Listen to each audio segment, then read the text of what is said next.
মামা একটা সিগারেট দেন তো। মামা আমরা এনে কেন আইছি আপনি কিছু বলতেছেন না কেন? দূর পাগল হচ্ছে আপনার লাগে। মামা কিছু বলেন, আপনি আসেন আপনার সিগারেট নিয়ে, মামা একটু বলেন না, দূর ভালো লাগতেছেন। বড় ভাই গ্রামে কি নতুন নাকি? সাবধানে থাকেন, গ্রামটা কিন্তু ভালো না। মামা আপনি ওরে করে দেন, আমিও কিন্তু সুবিধা।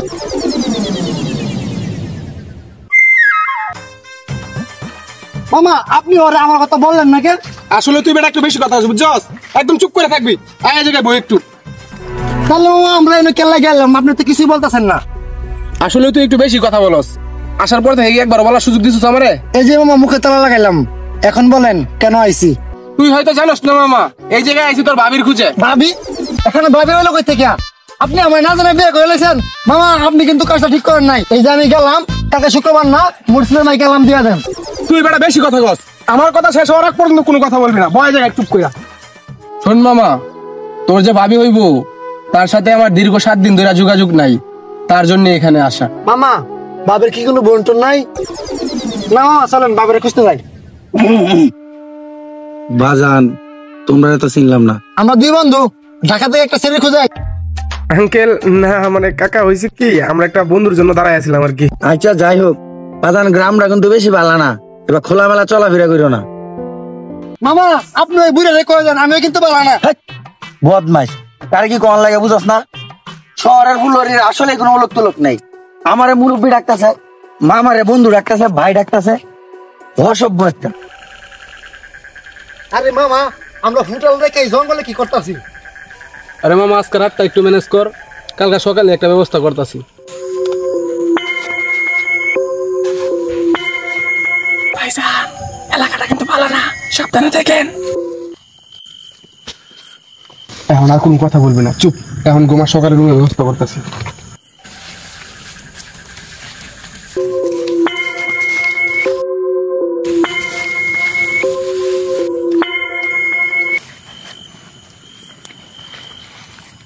মামা না থাক, মামা অনেক ক্লান্ত।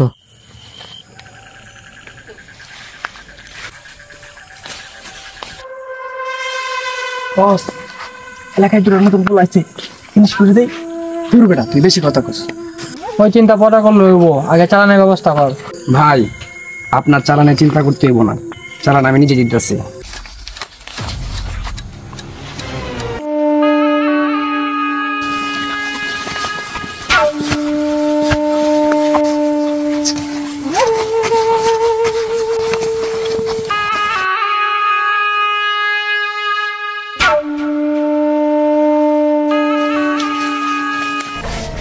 তোরা ধর রে।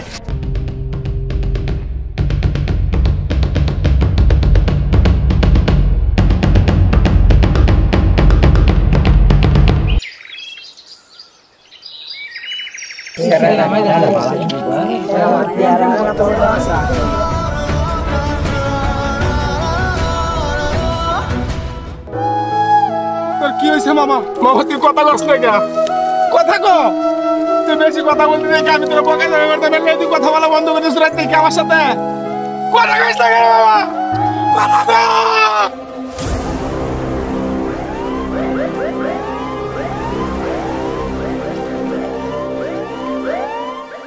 সৈয়দ স্যার আর কত দূর? তারা একটু সামনে নদীর পারে স্যারেরা মারে থুয়ে দিচ্ছে।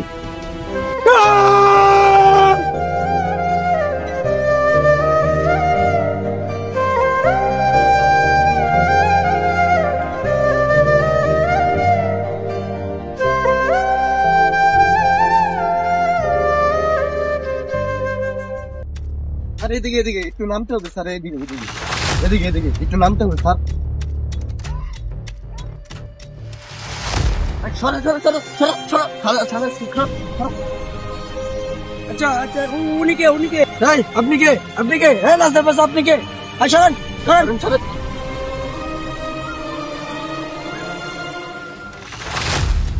হাবিলদার কি পরে আসছেন? স্যার স্যার রাত্রে উলট পাল্ট হয়ে গেছে। হাবিলদার আপনাকে নিয়ে আর পারলাম না।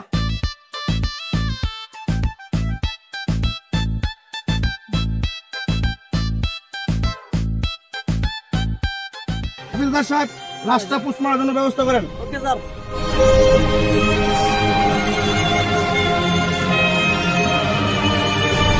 লাশ আপনার কি হয়? চুপ করে থাকবেন না, এখানে একটা মার্ডার হয়েছে। চুপ করে থাকলে এটা কোনো সমাধান হবে না। স্যার, আমরা দুই বন্ধু শহর থেকে গ্রামে আসছিলাম আমার গার্লফ্রেন্ডের খুঁজে। এইখানে এসে যে আমার বন্ধুরা হারাইতে হইব, এটা জানলে স্যার আমি এই জায়গায় আসতাম না। গত 2 মাসে 42টা নারী নিখোঁজ হয়েছে। আপনার গার্লফ্রেন্ডের নাম কি? আমার গার্লফ্রেন্ডের নাম সাথী। কি? এই মেয়ে 7 দিন আগে তো নিখোঁজ ডায়েরি দিয়েছে। 7 দিন ধরে তো আমার সাথে যোগাযোগ হয় না স্যার। এখন বুঝতে পারছি এটা কাজের কাজ। বরং ভালো হবে আপনি শহরে চলে যান, আমি লাশ পরে পাঠিয়ে দিচ্ছি। চলে যাবো মানে? এখানে আমার বন্ধুকে হারিয়েছি, এখান থেকে আমি যাব না। আপনি বলেন এটা কাদের কাজ? একটা নারী পাচারকারী চক্র, ওদের হাত অনেক উপর মহল পর্যন্ত। ওদেরকে কোথায় পাওয়া যাবে? পুরনো ইট বাটায়।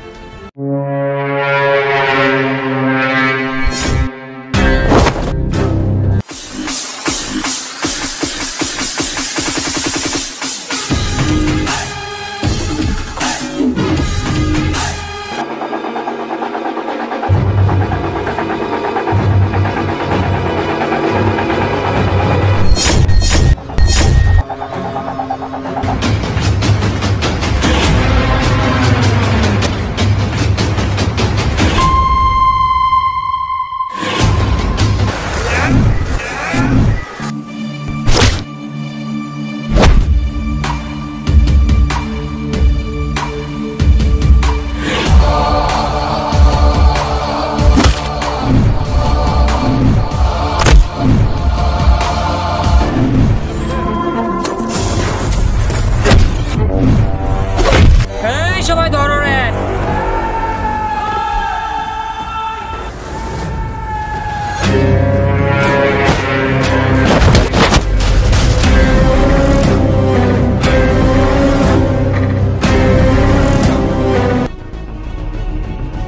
হ্যালো বস, মাল আটকা পড়ছে।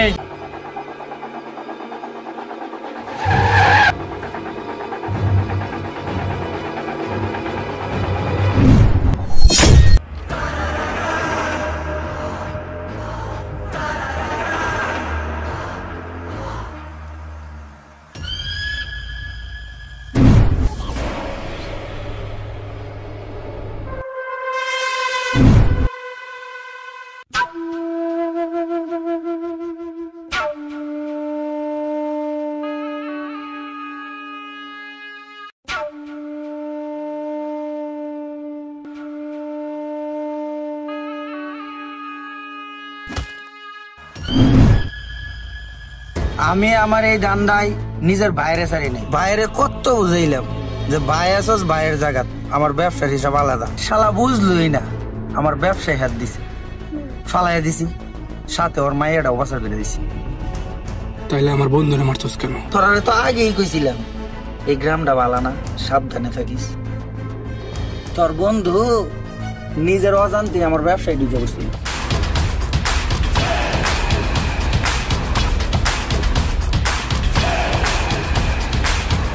ধরো রে।